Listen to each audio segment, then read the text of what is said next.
The Zaddy Zone, welcome to the Zaddy Zone, Zaddy Zone, welcome to the Zaddy Zone. I don't know if anyone can see this, but if you're watching, then you notice I'm wearing a Cocaine Bear t-shirt. I'm very much looking forward to this movie. It looks like it's going to be like a return of like slasher films, which I love. Films that don't take themselves too seriously. I don't know if you've noticed, but throughout the culture of movies, we're in a time where movies take themselves very seriously. They love the smell of their own farts. It's Kate Blanchett's time. You know what I mean? And she's an amazing actress, but she loves the smell of her own farts. It's a Tilda Swinton time. If you could explain it through people, it's Kate Blanchett, Tilda Swinton. So that's why I love this Cocaine Bear thing, because it's like, let's make fun of it. Let's have fun. Let's not take ourselves too seriously. A bear did a bunch of cocaine. That's the premise of the movie. I love it. Anyway, we're here to do confession session again. I'm very much looking forward to this and hearing what you've got to say. I think we've got some sex explanations from parents, you know, the talk, the birds and the bees, and some poo stuff. Shane, why don't you just let it rip, buddy? What do you got for me? Hey, Hey. So long story short, I'm not sure if that makes me a terrible person or not. I just wanted to share it with you because I feel guilty about it.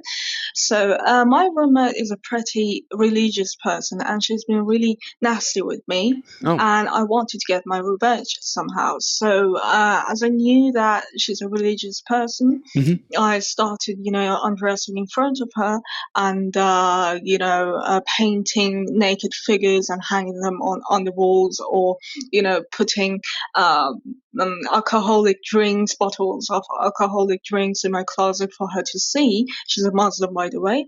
And I felt pretty good about it. And now she's been provoked to the extent of moving out. And I was relieved somehow because she kept humiliating me and saying to my other roommates, like, just ignore her, she's nothing, and so on. So, yeah, I feel pretty good about it and guilty at the same time. What? Yeah. I tell you what it sounds like. It sounds like a person impersonating an English person. To me, that's what that accent is. Maybe that was her cover-up. Maybe she's incognito. Right, I don't understand her story. So she was getting revenge on her mum, who's very religious. No, her roommates. Oh, her roommate is Yeah. religious, and so she would undress in front of her and put alcoholic beverages in the wardrobes and Right. draw naked things. Oh, yeah. Well, draw naked. She would just be naked like drawing. Wow. Okay. That's interesting. Does it make her a horrible person? No. I think it's kind of genius. It's kind of right? funny. Yeah. It doesn't make you a terrible person. It's kind of funny. I don't know. I mean, do you need to get? It's like kind of like poking fun at a nerd, though, is poking fun at a religious person. It's kind of a bit of a passive aggressive way of Naked? like going about like getting somebody. Naked passive aggression, though, it's odd. I mean, it's yeah. It's I odd. suppose. She was just making him uncomfortable. It was a little cringy. if Him? anything. Making them. Them, yeah. It was a she, I imagine. I think so. I'm not Like, positive. if it was a guy, that would be a bit much. Like, I mean, assuming that he's a straight religious guy who, like, she's Yeah. just flapping her flange around. Temptation awaits. Yeah, next.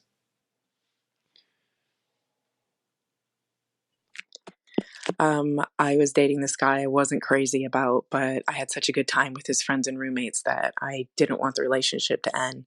I ended up falling for one of the friends, and I would be in bed with the guy I was dating, and in the middle of the night I would sneak out, go to his friend's house a few streets over, and do what I had to do, and then I would sneak back into bed with the guy I was dating and act like I never left. And he never found out. He never woke up. Yeah, enough. And this went on for You months are and months and months. enough. And You're a terrible person. Terrible, terrible, terrible human being. I understand it though. This is what happens. You start dating someone and then you meet their friend group. You should meet the friend group, then start dating someone, because the chances are you're going to be more attracted to somebody else. You meet online maybe, and then you meet the friends, and you're like, oh damn it, one of his friends is much more attractive to me. I get it. But yes, you're a terrible person. Terrible person? Terrible person, definitely. Terrible person. Hygienically, too. That's bad. That's bad. It's bad, right? Yeah. Because what happens because here's the thing, your boyfriend thought that you're a nighttime shitter. You needed to poo at night. And he allows you that space. He's like, I'm not going to go and ask if she's okay. I'm just going to let her do her business because she needs to poo at night. You come back into bed and he's like, you know what? I want to get close to her. And then he has, sex with you again. It's no judgment. It's very liberated. It's very 70s hippie. And that's cool. But also hygienically, no. It's bad. And who knows if the guy that she was going to visit was like with somebody else before too. Maybe he was, yeah, exactly. Anyone. Right. Maybe he was sleeping with his girlfriend during the day. These are deep sleeps. His girlfriend was sleeping with another guy at night. You know what I'm saying? Mm-hmm. See, if everybody had your standards, the world would be chaos. But I really appreciate that you have those standards. Do you know why? Because it makes for great TV. Thanks for calling in. Next. The part where she said she had to do it. When I woke up and I just had to do what I had to do. What do you mean? When she woke up with the boyfriend? She just woke up like to sneak off and was like, I had to do what I had to do. Sometimes lust and passions are strong. It makes me think of last session when you were like, very naughty. That's very... It is very naughty, though. It's a great story. Naughty people make great storytellers. Hit me. Okay, so basically, I ruined a guy's life, my ex's life, when I found out he had been cheating on me with his coworker last year for like several months. I outed him on social media, which included his mom, his brother, all his friends, everyone I knew. So it was basically like some TMZ shit. Anyways, yeah, so I ruined his life by, exposing him, exposing the coworker he was with. I told her boyfriend about it. I got his neighbors to hate him. I got all these other people to just want to, yeah. Anyways, apparently now he's an alcoholic and he's completely miserable 24/7. And honestly, I'm very happy about it. Wow. Now my life is great. And I'm very, very proud of myself for doing that. Wow, that's enough. We should really I wish it wasn't anonymous in many ways because everybody should know who this woman is because it's like she's happy about ruining someone's life. The joy in her voice when she mentioned that he's an alcoholic who's depressed 24/7 now. It's like, baby, he was figuring it out just like you were figuring it out. No judgment. By the way, I don't mean to judge anybody.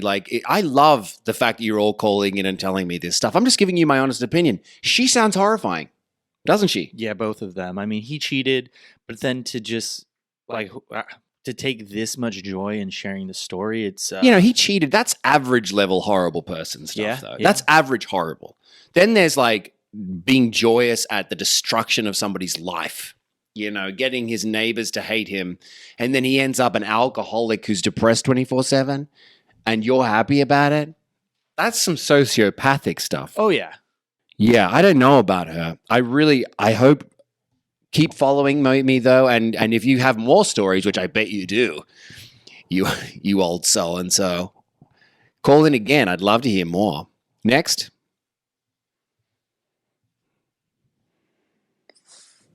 It was a Tuesday, and I was in school, and I really needed to take a shit. So, like any person would do, I went to take a shit. The problem was, the day before, I ate so many beans that you could feed like a whole elephant with them, and I just couldn't stop farting when I was taking a shit.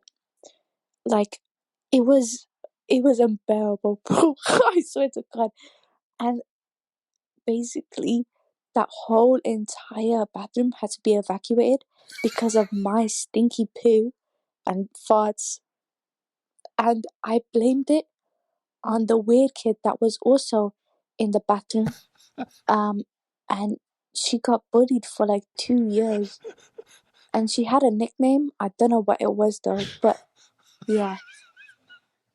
I don't like beans anymore. Who is that person? She's a star.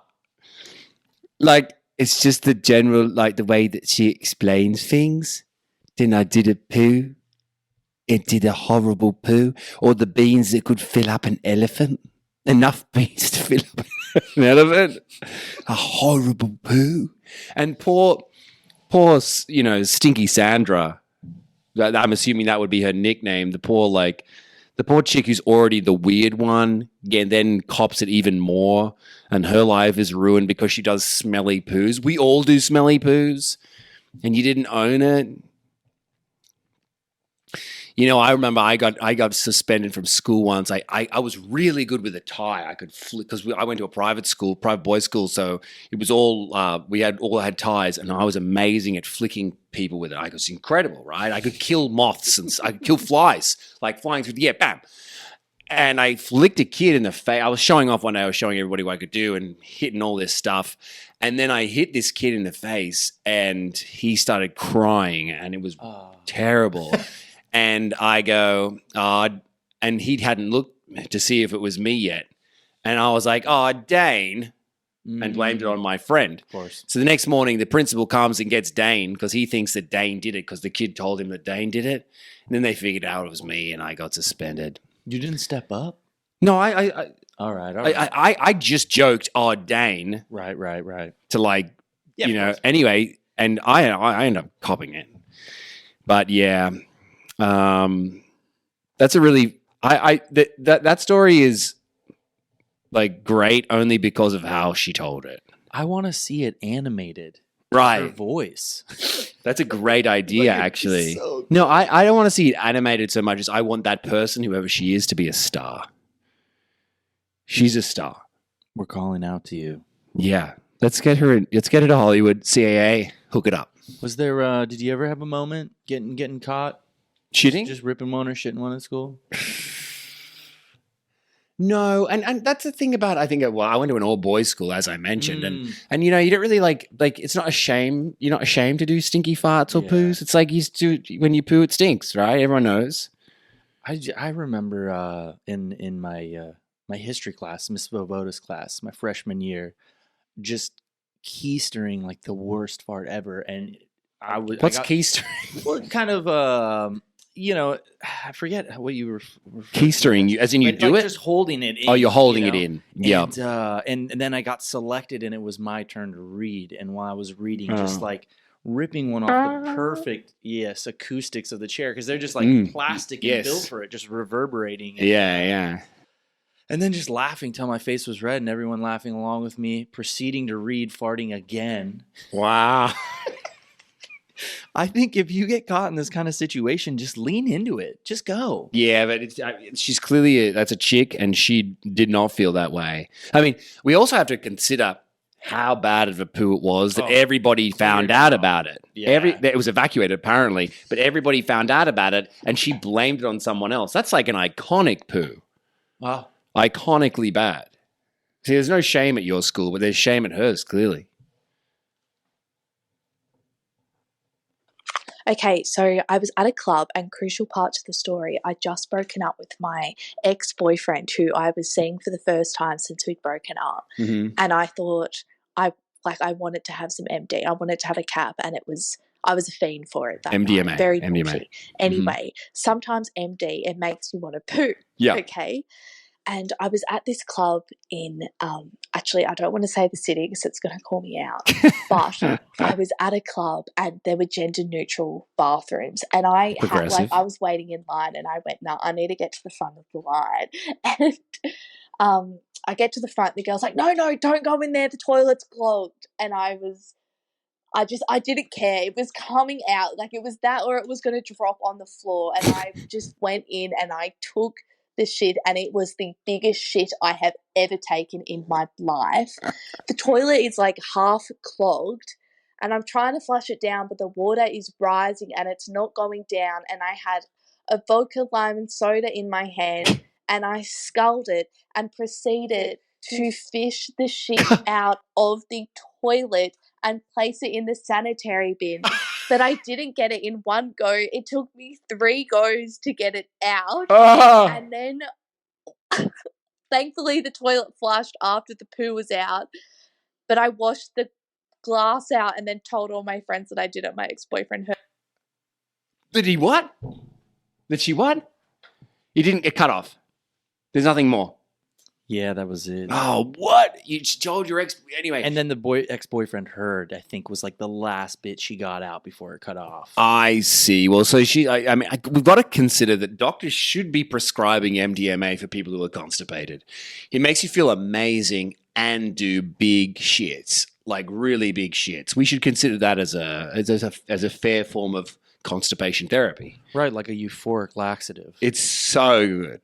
It is such a... I think my favorite bit of it is the idea of her seeing the water come up and the shit coming up, which is well, but it's like your heart's beating in your head. You know that feeling, and you're like, oh my god! But she got such foresight that she drinks the drink. She's like, well, I could freak out and like scream, but I got to drink the drink to use the cup. She's a genius. She drinks the vodka lime soda and then starts scooping her own poo out and putting it into the sanitizer bin. I mean, really like an industrious, very, very industrious woman. It's amazing. It's a great story. She even rinsed out the glass afterwards.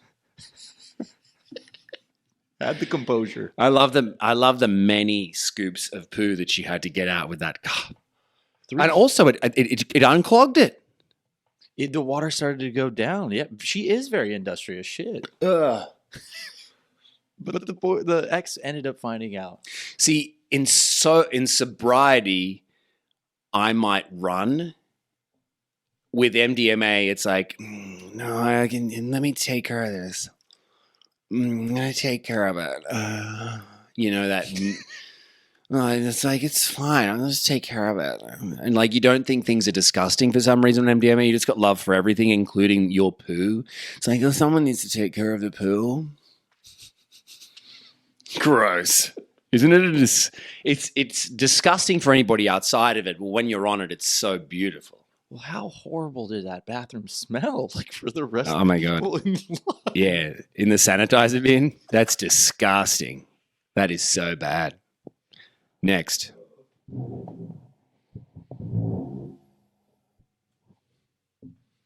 I lived in an apartment and my wife had to use the restroom. Unfortunately, I assumed that this would be a short thing, so I made a decision. I went in, dropped a deuce in a litter box, looked at the cats so that they understood that I had maintained my dominance, took out the litter, and my wife came out of the bathroom and she said, "What you doing?" I said, "Well, I was just emptying the litter box." She smiled and said, "Oh, thanks." Genius. I love that he's asserting his dominance over his cats. Just kicked a little sand out as he like stared him in the eye. You know what would have been weird? What's weird about that? Like doing a human shit in cat litter and then clearing it wouldn't smell worse than the cat litter itself. That's how horrific cat shit is. Yeah. It's despicable. And the way that when they pee, the cat litter clumps together and you scoop it out, it's like, that's worse than having a baby. That's worse than doing the nappy thing. Like just if I've done both, I'd prefer to do the baby's nappy than the cat litter shit. It's awful. And by the way, if you're a woman out there, but particularly like you can't be pregnant around cats, I don't think. Cat shit, I don't think you can clear it when you're pregnant. No. There's something about that. But also it can make you hyper like hormonal, I believe. So like your PMS is extra if you get like kind of infected with some kind of worm bacteria from the cat poo. So the term cat lady is a real thing. It's women who've been deeply affected by the cat shit somehow, like something about the poos got into them and they get hyper hormonal. I may be wrong about this. I know the pregnancy thing is real. That's real. But then the other stuff, I think that's true too. Like you get hyper PMS. Like you are a cat shit lady. Cat, yeah. Yeah, just make the male representative of your household, if there is one. Mm-hmm. Force them to clean that thing. And now you have science to back. Yeah. True, yeah. If you need an excuse not to do it, just get the men to do it because I don't want you to be hyper PMS. Next. No. So when I got my period, I was like 17 and it was a big deal. And so I went to the bathroom and my sister gave me a pad and whatever. And I come out of the bathroom and I'm already pretty, shook. The fact that I'm a woman now, which is complete bullshit. I was definitely not. But I walk out of the bathroom and I barely get out of my bathroom door. And I'm standing there and my mom comes up and just full on, I think she was like waiting for me, just slaps me across the face, like open hand slaps. And I'm like, at this point, I'm like on the verge of tears. I'm like, why did you do that? And she's like, it's to keep away the bad omens. You're welcome. And just like walks away. And I'm like, what in the actual fuck? My mom is like super Eastern European Jew. And I'm pretty sure I've talked to other people and it's happened to them as well. But it was very traumatizing. And I question whether or not I would even do that to my future children. Yeah. I probably won't. You won't. It was pretty fucked up. You won't. I think it's like what you're going through this horribly traumatizing thing of having blood coming out of you from a place that you've probably never had blood come out of before. And somebody needs to smack you in the face. Like, who came up with this tradition? It's like when they start bleeding, right? Which bleeding is a normal sign of bit of pain. You got to smack them in the face just to add insult, literally insult to injury. I don't understand it. A man came up with it, but a woman came up with chopping off the foreskin to keep the bad omens away from the men. Oh, so wait. A man came up with the smacking of the women for the bad omens, but a woman came up with circumcision? Based on what? How the fuck do you know that? I just made it up right now. I don't think that's true. I mean, I don't know who came up with circumcision first. I think it was maybe the Jews in the Bible. But maybe it was one of the wives who was just like, that doesn't look good, that bit at the end there. And, in fairness, it was pretty bad back then because they were dirty and they were in the sand. And, during World War I, we're getting into circumcision now, why not? And during World War I, they found that the soldiers who were circumcised were better off hygienically than the soldiers who weren't. Also in South Africa, we're going to go into circumcision now. If you want to go there, we're going there. In South Africa, they have offered adult circumcision to the men because their chances of STDs are much lower because there's less skin for bacteria to grow on and get into. And the way in which because these are fully grown men who don't want to go without sex for a few months, right? Because it's like, it's going to hurt. But so the way in which they're trying to get them is saying they'll be able to last longer in bed because they'll be less sensitive. Right. It's kind of interesting. A nice adult circumcision. Yeah, like, wow, I really wouldn't want. I'm circumcised, so it doesn't. Are you circumcised? Yeah. Okay, cool. What about let's talk about the women thing about like, beating women like when they've got their period. Is it just when they get their first one you smack them? I hope so. Or is it every time they get it? Because that's actual abuse, no matter which way it goes. But also, in the Jewish religion, I think that they don't have sex for a week of their marriage, which I think is a great idea. I mean, they might be doing it for reasons which are, patriarchal, but I think it's a great idea to keep desire high. If you can't have sex with somebody for a week, like religiously, you're going to be waiting for the week to end. Right. And I think like immediately after they have their period, then their hormone, like, remember there was like the whole strength thing and stuff like that? So, yeah, that's ovulation. Or well, both kind of. Is it ovulation? It comes up a little after, I think, ovulation. A little after. I love us like trying to figure it out. Well, I just showed you that article where it was like it was saying like 25 years ago that Australian urologist like just mapped out like the clitoris and everything. So yeah, we're men, we're idiots, and we're figuring it out, right? Right, but also I mean, a lot of science, but like medical science, all of the tests basically are done on men. And so there's this huge thing about like most of the testing, most of the papers that you read are based on men and never on women. And so there's a whole thing about that. Science is sexist. Next. I caused my mom to divorce my stepdad. I was Great about start. 11 years old, and the internet had just come out, so I had no idea what browser history was, or cookies, or any of that stuff. And so my older brother was hanging out with his friends, and they were talking boy stuff, you know, just random stuff. And I had no idea what they were talking about. So I went to the home computer and I searched every term that they were talking about. And some of it was pretty good, you know, pretty graphic. Yeah. So it was a lot of porn. And so I closed it out. I forgot all about it. Next thing I know, though, my mom comes home, she goes to the computer, and she is spitting mad. She's like talking to herself, going like, that son of a bitch. And I'm thinking, what happened? And so my stepdad comes home, and they have the biggest blow up fight I'd ever seen. And she's mentioning all the stuff that I had looked up on the internet. I still have not admitted to her that it was me, and they were divorced a month later. But they needed to get divorced. I did them a favor. But yeah, my curiosity caused a divorce. Wow. I mean, in many ways, they were going to break up anyway, and you just facilitated that in a way that, you know, isn't great for the dad, because God knows what the hell you were looking up, like double anal, you know, double anal would make a wife go, "What? What are you looking up? Double anal? We're over." But I mean, what else would he be like? What else could he be like? Ferret, Richard Gere ferret video. Just a bunch of self-suck videos. Self-sucking. Oh, God. Ugh. Like a ton. Like There's not much more demeaning shit than that, is there? Like, is that what you're into, Peter? Do you want me to suck myself, Peter? Is that what you want? But it's really Peter learning how to suck himself off. Like, she's like, because I don't do it well enough. You want to learn to do it? But you need the flexibility. Is that right? We are over, Peter. He's just so confused. Like, what? Oh, my God. And he would be fighting back so hard. Oh, yeah. He'd be like, what? I am not looking that up. Why didn't he fight? Like, he should have pushed back. But they clearly needed to break up anyway. Yeah, this accelerant was what everyone in that family needed. Oh, absolutely. 10 years old, though, looking up all that stuff from the brother. Oh, my God, yeah.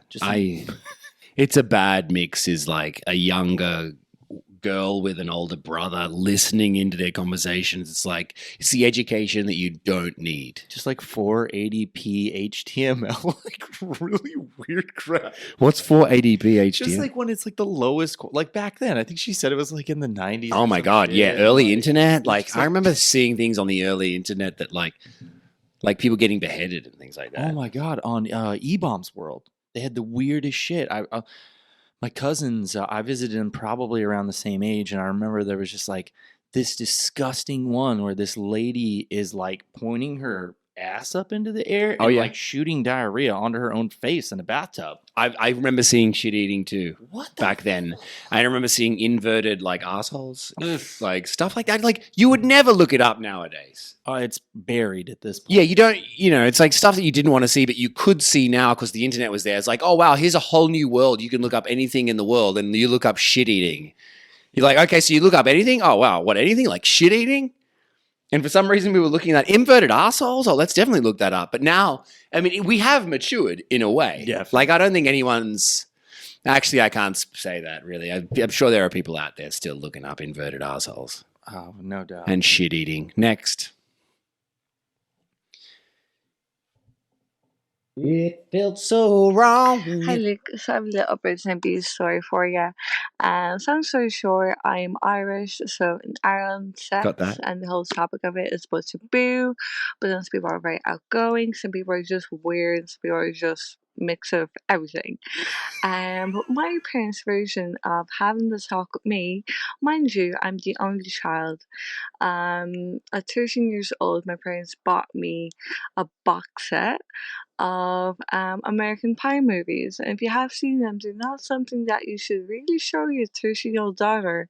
If they were worried about me having sex, those movies definitely put me off it for a couple of years to come. I couldn't look at pies the same way again after watching what Jim did with the pie, or when I had my first boyfriend, I think maybe at 17, and my mom was like, "Oh, go show him the upstairs, go show him your bedroom." And I'm like, "Mom, what's going on?" Like, no.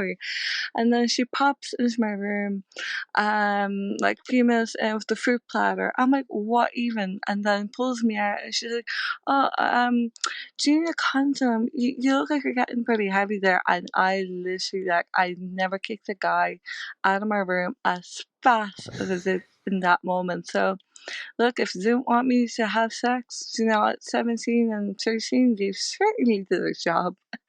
But yeah, American Pie, can't watch it again.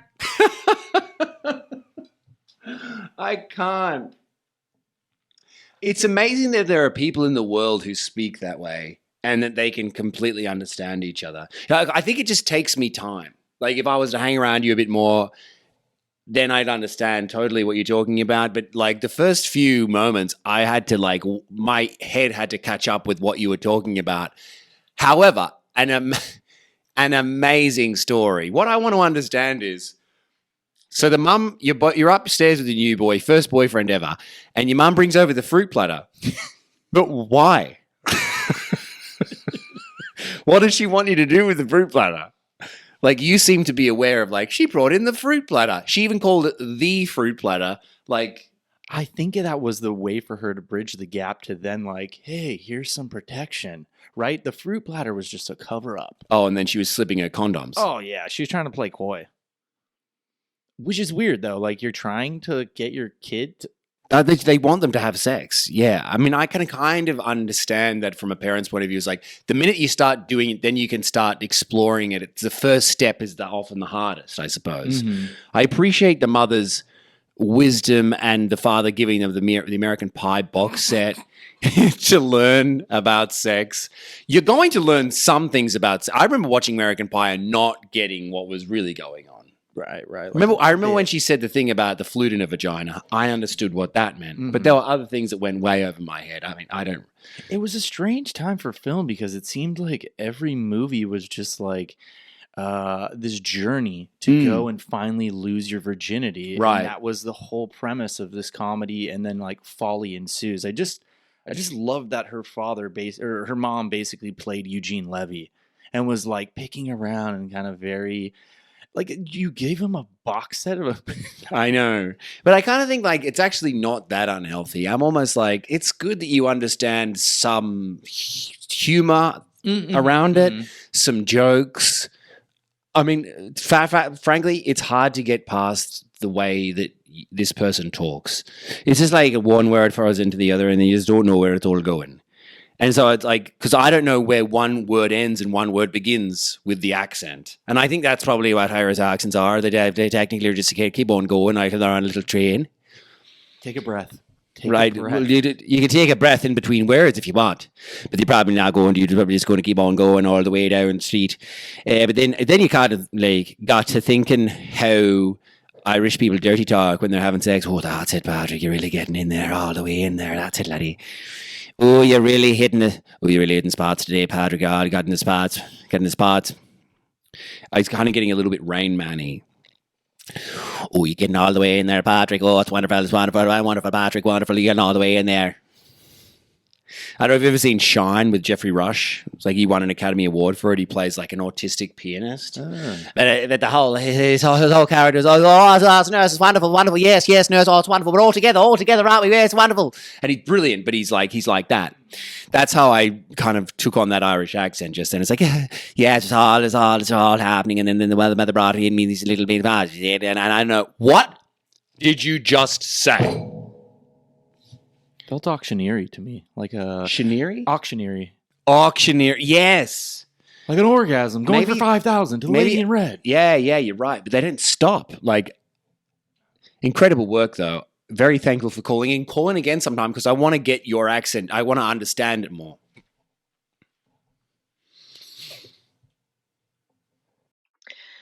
I was about 10 years old, living in Key West, Florida at the time, and my mom and I had a Chinese restaurant that we would go to like once a month on mommy-daughter dates, and she sat me down after we got the poo-poo platter and crab rangoons and beef fried rice, and It's not supposed to be as funny, but she it is is. like going down on an egg roll in this Chinese restaurant, she pulls out this body book for girls. I think it was an American Girls Club book, and it was called The Care and Keeping of You.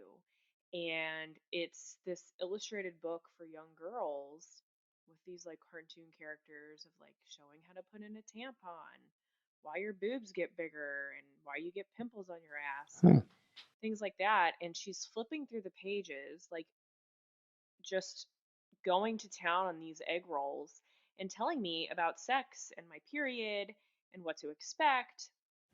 And the woman who is serving us our food is coming by to fill the water glasses and looking at me and seeing how desperate I am and how uncomfortable I am that my mom is talking about labia and tampons and sex and sperm and semen, all while I'm trying to eat beef fried rice, egg rolls, and crab rangoon.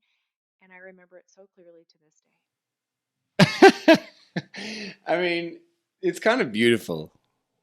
But I want to understand why you're explaining that your mum was going down on the spring rolls. Oh, she was just mouthing them like, oh. Yeah, but she was enjoying eating them, but it's just that, like, at the same time as talking to you about sex and trying to educate you, you explain that your mother is going down on the spring rolls. I just wonder if there was an education there too, because otherwise you'd just say that she was eating the spring rolls, and she's like going down on the spring rolls.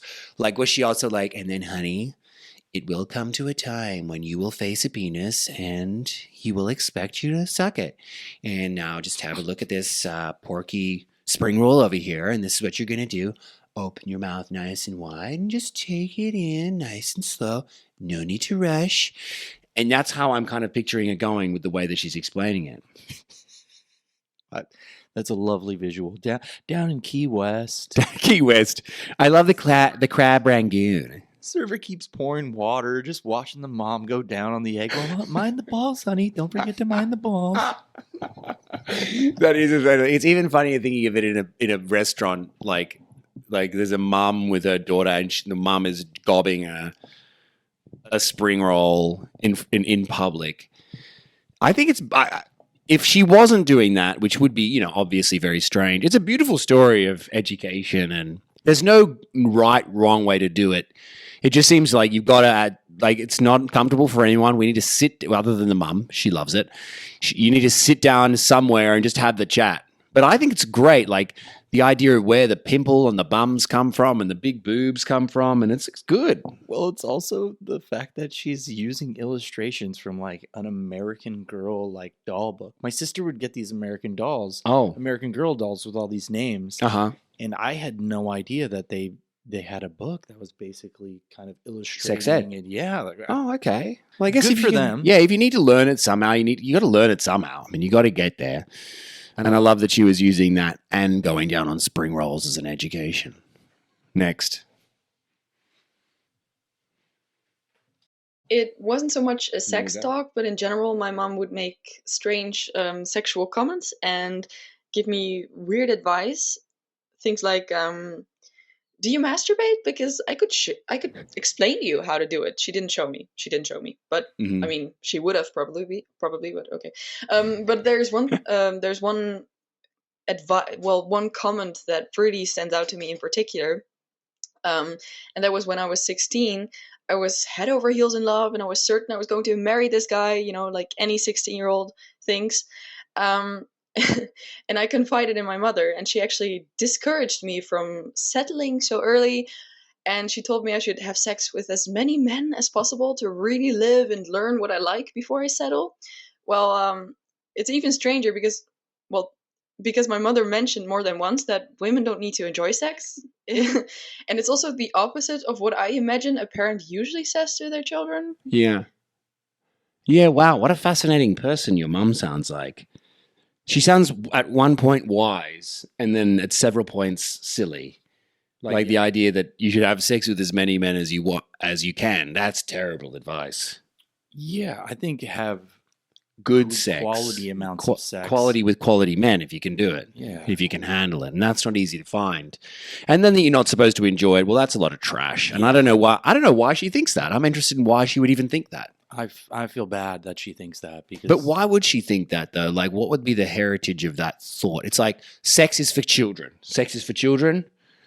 And you're meant to that's what your role is in society or something. Or she's had a lot of bad sex with a limited amount of men. So she's like, get out there, meet as many as you can, have as much sex as you can. And she's never had good sex. But just know, like, most of it's going to be bad, honey, which might be true. Yeah, it's like something you put up with in order to have a nice relationship with a man. Mm-hmm. It's like our sex is just me spreading my legs so you can enjoy yourself so that we can have a relationship and be nice to each other.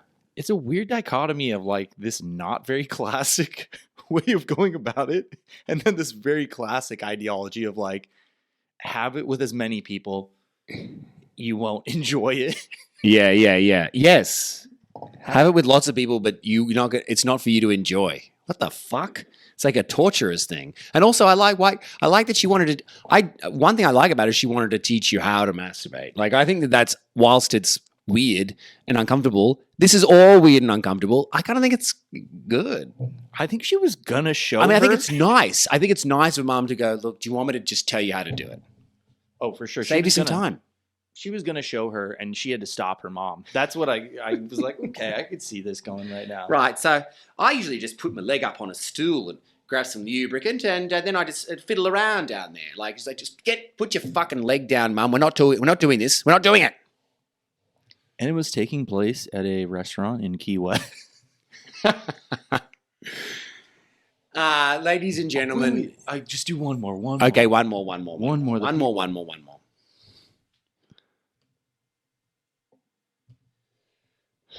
So I grew up in a very strict Christian household, and my education was lacking.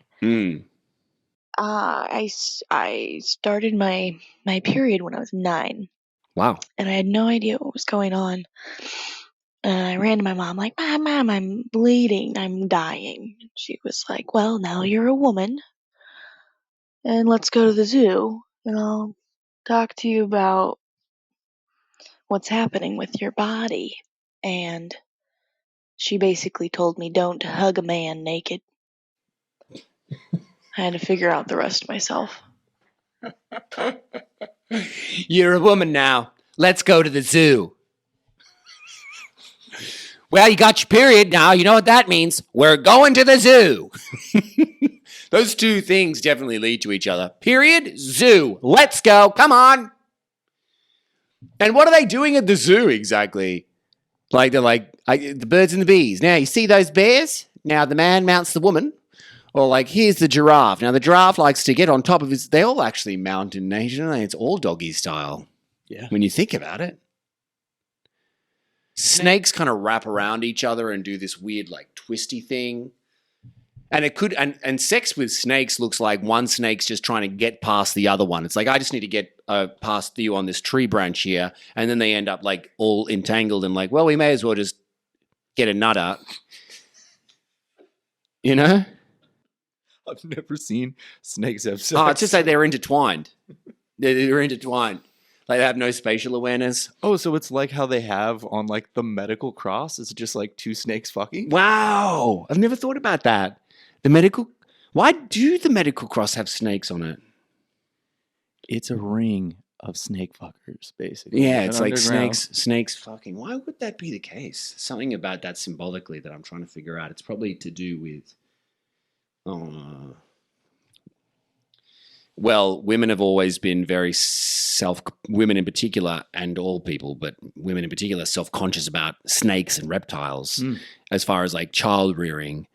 Like you would have to be very aware of like a snake, for instance, if you were a mum. But I imagine men would actually have to be really aware of snakes too. I'm just trying to think about why those snakes are there on a medical thing. I'm going to get to the bottom. We'll get to the bottom of this. Probably Illuminati, let's face it. Anything else about that fantastic story that she wanted to go to the zoo? What else did she say? You never hug a man naked. Like, it sounds like she was going to get down to the nitty gritty of what sex was at the zoo.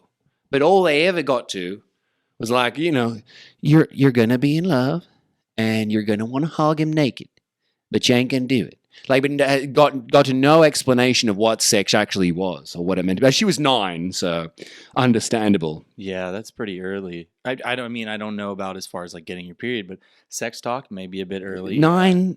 I remember thinking I got it at 12. I had sex ed, well, at school at least.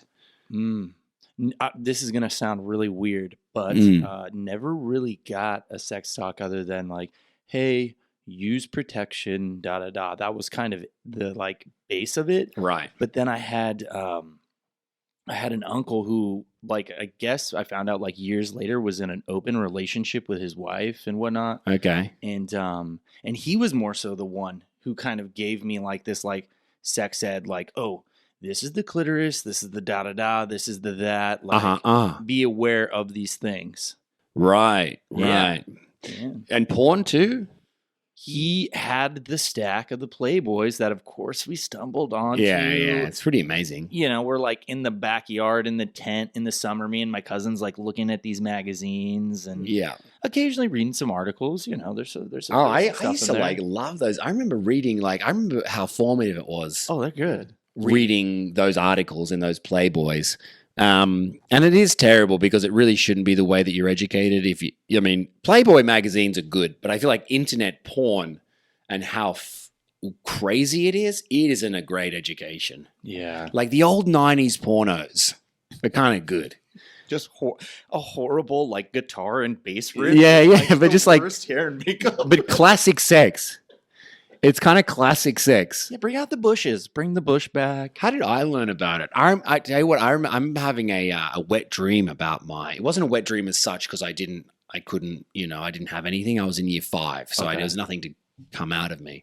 But I had a wet dream about my English teacher at the time, Miss Harricks. Shout out to Miss Harricks. Shit. She wore really rich perfume. Oh, okay. That got, you kind of exited her classroom smelling like Eternity by Calvin Klein, I think it was.